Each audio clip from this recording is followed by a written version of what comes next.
네, 질문들 함께하겠습니다. 오늘 KR리서치 김대준 대표 함께할게요. 어서 오세요. 네, 안녕하십니까. 네, 대표님 일단 시장 이야기 잠깐 코멘트 들어볼까요? 시장 좋아지고 있지 않습니까? 그러니까요. 바닥 잡은 거 맞죠? 비정상화 시장에서의 정상화로 진행되는 과정에서 흐름들이 진행되고 있고요. 네. 분위기가 조금씩 나아지고 있는 형태에서의 모습이고 우리가 지금 시장에서의 흐름이 즉시에서 2,700, 2,800까지 가면 좋겠지만 네. 순차적인 흐름이 나타나겠죠.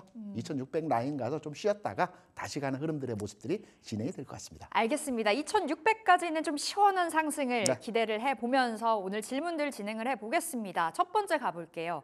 다만 첫 번째 아이템은 좀 아쉽습니다. 방산주.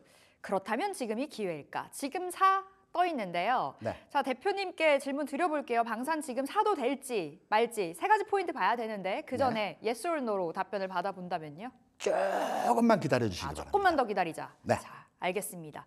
자, 트럼프 트레이딩 유효 기간이 임박했다. 네. 그 말 즉슨 이제 어느 정도의 내려놓음은 대비를 해야 된다라는 측면에서 이 코멘트가 달려있는 건지 궁금하고요. 네. 시장 정상화 과정에서 테마주들의 탄력은 떨어진다. 네. 보통 그렇죠. 지수가 내려가면 테마가 올라가기 그렇죠. 마련이어서 지수 자체가 올라가고 있기 때문에 테마주는 좀 쉴 가능성이 있다라는 관점에서 풀어주셨는데 그럼에도 불구하고 탑픽이 있습니다. 한화 에어로스페이스. 자, 어떻게 봐야 돼요? 방산주의 큰 그림은 점진적인 상승 흐름이 진행되는 과정에서의 선상에 있다라고 판단이 되고 있고요. 네. 다만 우리 최인 앵커가 방금 전에 아주 정확하게 맥락을 짚어주셨는데 테마주 또는 이슈로 움직이는 종목들은 지수가 하락할 때나 또는 정체되었을 때 시세 탄력의 흐름을 강하게 보여주죠. 네. 지금은 지수가 정상화 시장으로 가는 단계에서의 대형주 중심으로 힘이 쏠림 현상이 나타나고 있어요. 예. 그러면 이슈나 테마주의 흐름들이 좀 더 약화될 가능성이 있다는 측면으로 해석이 되거든요. 최근의 흐름들을 잘 보게 되면 네. 바이오 섹터 11월 11일부터 알테오젠을 다시. 유시한 종목들이 주가 하락을 했어요. 네. 그리고 나서 일부 반등의 모습을 보여주었습니다. 이때 주가 하락의 폭이 30%에서 40% 정도 주가 하락의 모습을 보여줬어요. 굉장히 깊었네요. 깊었죠. 짧은 기간에 깊은 네. 조정 이후에 단기 반등을 현재 주고 있는 상황입니다.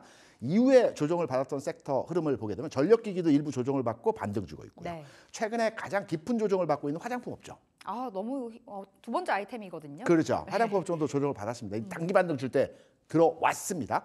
방산주도 마찬가지로 시차의 흐름은 좀 달리하겠지만 네. 지금 최근 상승 흐름 이후에 조정권에 들어온 상황에서의 흐름이 진행되고 있기 때문에 저는 기본적으로 방산주의 흐름은 길게 보면 흐름의 맥락 차원에서 우상향한다는 패턴의 차원이지만 내가 매수를 현재 하고 싶다라고 한다면 지금의 가격보다는 앞서 제가 바이오 섹터나 화장품 섹터나 전력기기 섹터의 주가 조정의 폭을 말씀드리면서 대략 한 30에서 40% 주가 조정을 받았다는 말씀드렸습니다. 네. 정확하게 삼성전자도 8만 원대에서 5만 원대까지 한 40% 조정을 받았거든요. 예. 보통 통상적인 주가 조정을 받을 때는 40% 조정을 받기 때문에 방산주 섹터의 흐름을 판단해 보게 되면 지금 한 30% 초반까지 내려왔어요. 그러면 조금 더. 하루 이틀 정도 흔들림의 모습이 나오게 되면 주가 저점의 과정에 네. 들어올 수 있기 때문에 네. 그 시점에서 우리 관심을 가져보고요. 반등을 줄 때 어떤 종목을 사야 될까요? 반등 줄 때 실적이 좋은 기업, 애매하고요. 올라갈 때 가장 센 종목을 사야 됩니다. 대장을 사야 된다. 대장, 그렇죠. 한화 에어로스페이스. 그래서 이후에 방산주에 대해서 관심을 갖고 우리가 전략적인 접근을 해본다라고 한다면 예. 방산주 많이 있어요. 좋은 종목도 많이 있습니다. 그렇지만 가장 흐름에 있어서 대표주라고 볼 수 있는 한화 에어로스페이스가 방산뿐만 아니라 항공 우주 관련한 재료의 네. 가치도 보유하고 있죠. 그래서 조금 기다리셨다가 저는 볼 때는 이번 주 후반 정도 선에서 관심권에 두고 접근을 하시면 오늘은 하락하고 있어서 좀 우울하지만 네. 이후에 반등을 판단해서 저점을 잡는다는 측면에서 노려본다면 뭐 하락이 즐기는 차원에서 네. 흐름도 물론 가지고 계신 분들 좀 안타까우시겠지만 다시 올라가기 때문에 주 중반 이후에 관심권에 두고 판단하시면 될 것 같습니다. 멀리 보면 우상향을 바라보고 있는 방산인데 지금의 눌림은 조금 더 나올 수 있기 때문에 조금 더 기다렸다 사자. 그렇죠. 그러면은 지금 들고 있으면 계속해서 물타기 가능한 아닙니다, 자리예요? 아닙니다. 우리가 항상 비중 확대는 안 되고요. 우리가 항상 주식을 가지고 있으면서 주가 조정받을 때 물타기 내지는 추가 매수를 빠질 때 주가 매수를 하는 경우가 많이 있어요. 아, 올라갈 때 해야 된다. 제가 시장에서 제도권에 있으면서 배웠던 첫 번째 그 매매 원칙이 뭐냐면 네. 고점에 매수하고 저점에 매도하는 겁니다. 고점에 매수한다는 건 주가가 추세가 바뀌었을 때 매수를 하는 거고요. 네. 저점에 매도하는 것은 추세가 하락으로 전환됐기 때문에 손절을 하는 겁니다. 그래서 지금 하락하고 있는 과정에서 매수를 하는 것이 아니고요. 저점 일정 구간에서 저점을 바닥을 찍을 거 아닙니까? 네. 그리고 반등 줄 거 아니지 않습니까? 이때 들어가야 됩니다. 아, 오케이. 늦지 않아요. 그때 들어가도 네. 싸게 살 수 있는 게 충분히 줄 수 있습니다. 그래서 물타기 하지 마시고요. 이후에 바닥 찍고 돌아 나갈 때 저는 하나 에어로스페이스 기준으로 해서 가격점을 찾아본다면 한 30만 원 전후 예. 가격 수준이라고 한다면 저점권에 들어오는 가격이기 때문에 조금만 기다리시면 저점권의 가격 흐름 만들어줄 것 같습니다. 알겠습니다. 양봉이 언제 뜨는지가 굉장히 중요하겠어요. 중요합니다. 추가 매수의 자리 노려보겠고요. 한화 에어로스페이스가 탑픽인데 자 오늘 9% 급락입니다. 기회의 자리가 만들어지고 있다. 지금 32만 6천 원 선 가리키고 있는데 자 6개월로도 3개월로도 한번 살펴볼게요. 최근에 사실 신고가 갔던 42만 원 예. 정도까지 고점을 찍었었죠. 신고가 갔다가 최근에 이제 주춤한 거고 오늘 장에서는 어쨌든 러시아 우크라이나 휴전 이야기 나오면서 그렇죠. 어제 오늘 주가 급락 나오는데요. 3개월로 봤을 때 17% 올랐고요.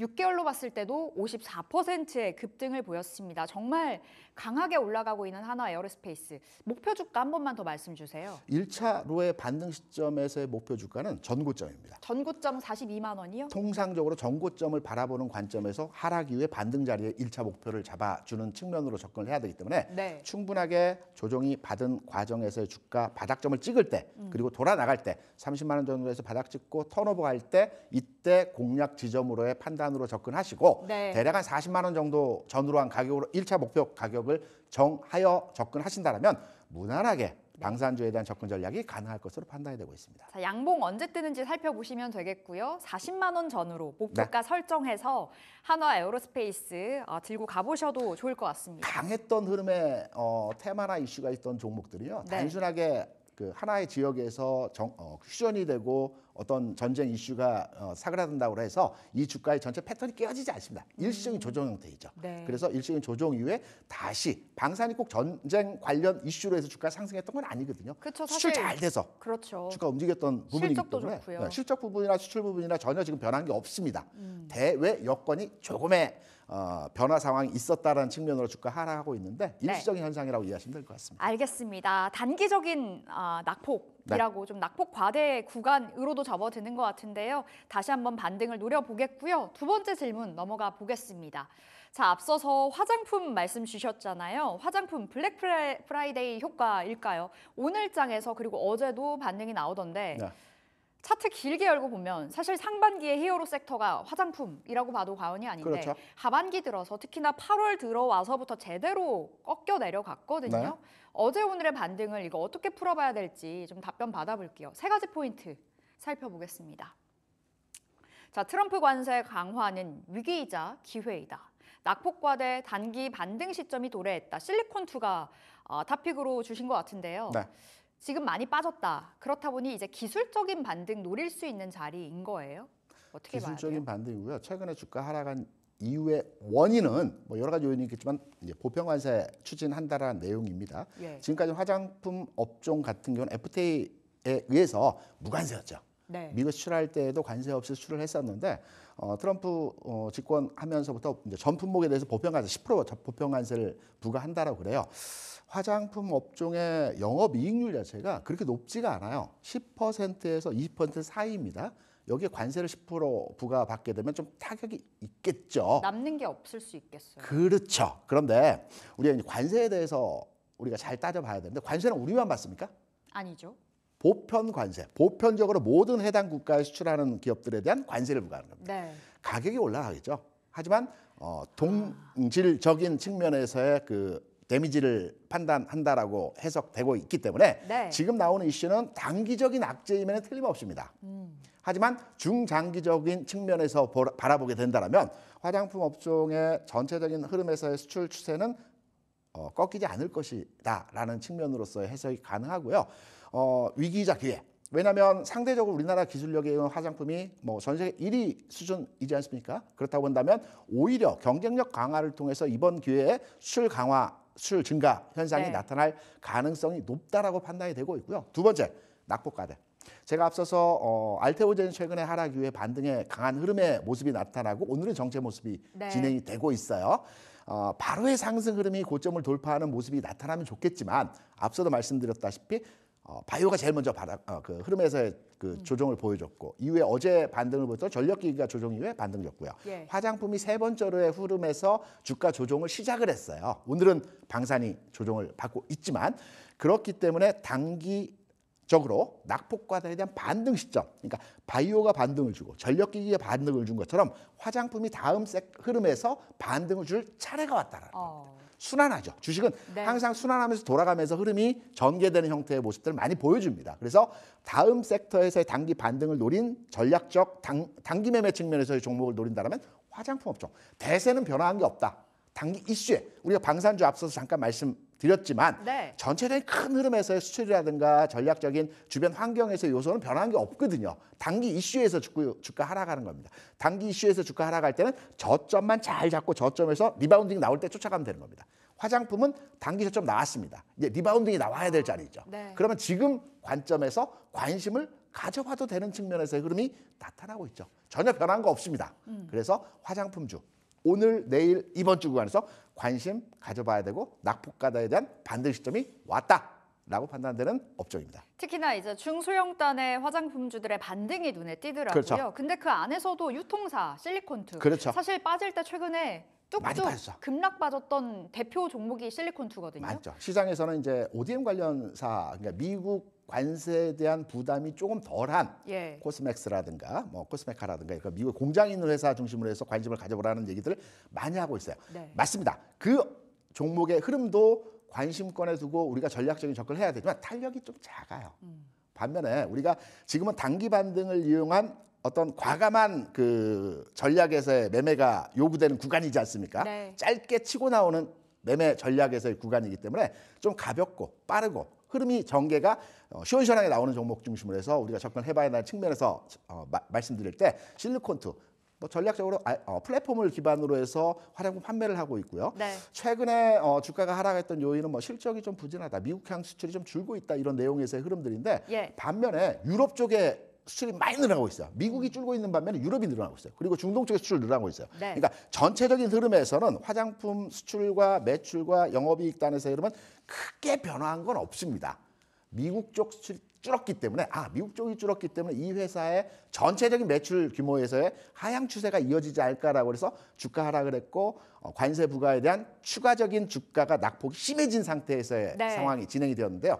지금 반등을 노려볼 자리에서의 흐름입니다. 예, 목표가 3만 원 받았습니다. 실리콘투 이제 변동이 굉장히 크기 때문에 네. 변동에 돈을 태운다면 오히려 좀 수혜 볼 수 있는 종목으로 타픽 꼽아 주신 건데요. 네. 25,000원 선입니다. 근데 네. 오늘 한 4%, 5% 안팎의 하락을 보여주고 있는데요. 자, 실리콘투 그러면은 긴 차트로 봐볼게요. 3개월로 봤을 때는 36% 빠졌습니다. 그렇죠. 꽤나 조정이 3개월 넘게 나오고 있는 상황이고 6개월로 봤을 때도 30%. 그러니까 한 하반기 들어가서부터는 계속해서 좀 횡보를 거듭하고 있는 자리인데요. 3만 원 말씀 주셨잖아요. 네. 조금만 가면 3만 원 되겠어요? 네, 그렇죠. 20% 정도 올라와 되겠죠. 우리가 이제 왜 제가 앞서서 말씀드릴 때에도 삼성전자도 8만 원에서 5만 원까지 한 5%, 37% 빠졌고요. 네. 알테오젠 같은 경우도 마찬가지로 한 40% 주가가 빠졌어요. 왜 제가 주가 조정 관련 상황 하에서 30~40%의 주가 조정이 나올 때 바닥점이 나온다라고 말씀을 드리냐면 혹시 그 피보나치 수열의 황금 분할 법칙에 대해서 많이 들어보셨죠? 어렵네요. 아. 들어보긴 했어요. 뭐 3개 긴 선을 그려놓고 그게 봤던 것 아니고요. 같은데요. 0.618, 0.38이라고 해서 예. 61.8% 대 38.2% 구조의 모양이 네. 인간이 가장 편안합니다. 이 A4지가 0.618 대 0.382 정도 됩니다. A4지를 봤을 때 가장 편안하지 않습니까? 황금 비율. 황금 비율입니다. 그래서 주가가 38.2% 정도의 주가 조정을 받게 되면 네. 모든 투자자들이 이 정도면 충분히 조정을 받았어. 이 정도면 안심할 만한 구간이야. 이 정도면 반등을 노려볼 만한 흐름에서의 지점에 도착을 했어. 라고 판단을 하기 때문에 네. 대부분의 시장 참여자들이 동의하는 부분이 30% 이상의 주가가 빠졌을 때는 반등이 들어오겠구나 라는 합의된 의견을 보여줍니다. 그래서 주가가 고점 대비해서 30% 이상, 40% 수준까지 주가 조정을 받으면 반등 지점에서의 흐름이 예. 나올 가능성이 있다라고 우리가 투자자들이 생각을 하는 지점이기 때문에 지금 고점 대비해서 이 정도 수준이라고 한다면 오늘 주가는 좀 빠지고 있지만 반등 지점에서 저점 구간에서 흐름이 나오고 있는 오늘보다는 아래 꼬리를 달거나 내일 양봉을 볼 때 따라가는 전략이죠. 알겠습니다. 밑골이 좀 길게 달렸을 때 어느 정도 그렇죠. 튀어오르려는 시그널이 나왔을 때 맞습니다. 들어가 보도록 하겠습니다. 실리콘투 3만 원 기억해 보시고요. 자, 세 번째 질문 넘어가 보겠습니다. 오늘 꼭 다뤄야 될 아이템 이어서요. 2차 전지 어떻게 볼까요? 모멘텀 발생, 노스볼트 이야기인 것 같아요. 네. 자, 세 가지 포인트 보겠습니다. 어제 유럽의 노스볼트가 파산 신청 들어갔다 하면서 일제히 다 튀어 올랐고요. 네. 수급이 이동 중입니다. 바이오에서 2차 전지로 다시금 물줄기가 확장이 되고 있는데 탑픽으로는 포스코 퓨처엠. 우리 네. 개인들이 굉장히 좋아하는 종목 주셨네요. 그렇죠. 첫 번째 대변수 호재로 인식. 그간의 상황이라고 한다면 유럽의 노스볼트 물론 10위권 밖 큰 회사는 아닙니다. 네. 이 회사가 파산을 하게 되면 어떤 영향으로 시장의 반응을 보였을까요? 한 달 전만 하게 되면. 글쎄요. 원래 중국과 경쟁을 했던 기업이라고도 들었었는데. 업황부진에 대한 2차 전지 산업에 대한 회생 불가능 뭐 이런 내용으로 해서 주가 하락을 하겠죠. 네. 그런데 이번에 파산 내용이 시장의 반응도가 어떻습니까? 경쟁사 퇴출. 네. 솔직히 경쟁사는 아니거든요. 원체 이제 밀려 있는 회사. 작은 아니네요. 회사이고 10위권 밖 회사이고 규모 자체가 크지 않기 때문에 물론 유럽 시장을 진출하는 우리 국내 기업 차원에서 본다면 긍정적이긴 합니다. 그런데 예. 시장에서 반응하는 반응의 분위기는 그간에는 악재로 반응할 수 있는 내용이 이제 호재로서 반영이 되고 있어요. 이제 이것이 시장에서의 투심의 변화거든요. 시장의 첫 번째로 주가가 반등하기 위해서는 뭐 외국인이 들어와야 되고 기관이 되고 이게 아니고요. 시장 심리가 변화해야 됩니다. 투자자들의 투자 심리가 개선이 돼야 돼요. 이산지 업종에 대해서는 투자 심리가 개선되고 있다는 점에서 첫 네. 번째로의 반등, 상승, 흐름의 조건식이 만들어졌다는 얘기고요. 두 번째, 바이오에서 이산지로의 수급 이동. 지금 전체 시장 내에서 고객이 예탁하면 그렇게 많지가 않습니다. 예. 그렇기 때문에 바이오가 가다가 이산지 가다가 바이오 가다가 그 반도체 가다가 이거 왔다 갔다 핑퐁 게임을 보여주고 있거든요. 최근 바이오가 조정을 받는 가운데서 2차 전지의 수급 개선이 나타나고 있죠. 어제까지 매매 동향의 매매 추세를 보게 되면 대부분의 2차 전지 업종에 대한 외국인 투자자들이 매수를 하고 있어요. 네. 이전과는 전혀 다른 상황이죠. 그럼 외국인 투자자들도 수급이 바뀌고 있고 심리가 개선되었기 때문에 지금 바닥점이라고 사보자라고 해서 매수가 전체적으로 들어오고 있는 겁니다. 네. 그래서 2차 전지에 대해서 긍정적으로 보고 있고요. 기존까지 2차 전지를 얘기하면 주로 셀사를 그렇죠. 얘기했어요. LG솔루션. 하지만 어제 기점으로 해서 그리고 최근 기점으로 해서 소재사로 확산되는 현상에서의 모습을 보여주고 있어요. 그래서 기존까지는 2차 전지면 LG솔루션이야 라고 많이 말씀을 하셨는데 이제 에코프로비엠, 포스코 퓨처엠 등등등 양극재, 소재 등등등 종목으로 확산되는 과정에서의 네. 종목 중심 전개에서의 흐름이 만들어질 것 같습니다. 그래서 퓨처엠. 포스코 퓨처엠 관심 가져도 됩니다. 리튬 쪽이죠. 그렇죠. 그 시세를 소재사라고 확인을 보시면 되죠. 해보겠습니다. 소재 관련해서 좀 봐야 된다. 오히려 셀보다는 좀 더 변동성이 클 수 있는 쪽을 주목해보자 말씀 주셨는데 오늘은 한 1.3%가량 올라갑니다. 18만 9천 원 선. 3개월로 봤을 때 많이 빠졌고 6개월로 봤을 때도 꽤나 빠졌죠. 6개월로 봤을 때는 30%의 하락이었고요. 사실 1년으로 봤을 때 작년에 영광 얼마나 많이 누렸습니까? 그렇죠. 근데 올 한 해 계속해서 하락하다가 드디어 빼꼼 머리 들고 있는데 이제 드디어 바닥 다졌다. 네. 이렇게 말씀 주셨고 목표가 어디가 괜찮아요? 목표가는 1차적으로 안정지대에서의 흐름이었다고 보면 25만 원 정도까지 흐름이 25만 원? 진행이 되겠죠. 네. 단 여기에서 우리가 이제 이산지 업종의 대부분의 종목들이 이 포스코 퓨처엠의 종목과 비슷한 그림에서의 흐름이 진행이 되고 있어요. 무슨 말이냐면 바닥 찍고 우리가 이동평균선을 놓고 보면 바로 머리 위에 이동평균선이 겹겹이 있어요. 네, 이렇게 그래서 있죠. 이제부터 올라갈 때 부담스럽지 않을까라고 많이들 생각을 하십니다. 이런 종목에 대한 투자 관점에서 접근할 때는 어떻게 하냐면 나는 조정받으면 사야지.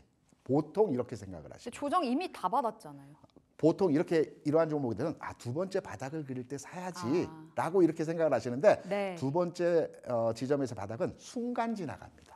일명 이중 바닥, 이중 싼 바닥은 바닥 이러잖아요. 아차하면 지나갑니다. 지금 사야 된다. 그때 살 걸 하고 지나갑니다. 그래서 이런 종목들 바닥 찍고 외바닥 상태에서의 반등을 주는 과정에서 흐름이 네. 단기 고점 라인에 들어왔다라고 할 때는 분할 매수. 그러니까 저는 분할 매수 관점을 그렇게 썩 좋아하지는 않습니다. 그럼 한 방에 매수예요? 주식은 사거나 팔거나죠. 어. 주식은 나눠 사는 건 없습니다. 네. 근데 특정 시점에서 나눠 사는 지점들이 있습니다. 이러한 모습들, 외바닥 찍은 상태에서 흐름의 개선이 나타날 때 분할 매수 가능하다고 보겠습니다. 알겠습니다. 포스코 퓨처엠 탑픽으로 받아보면서 오늘 질문들 여기서 인사드릴게요. KR 리서치 김대준 대표 함께했습니다. 말씀 고맙습니다. 네, 고맙습니다.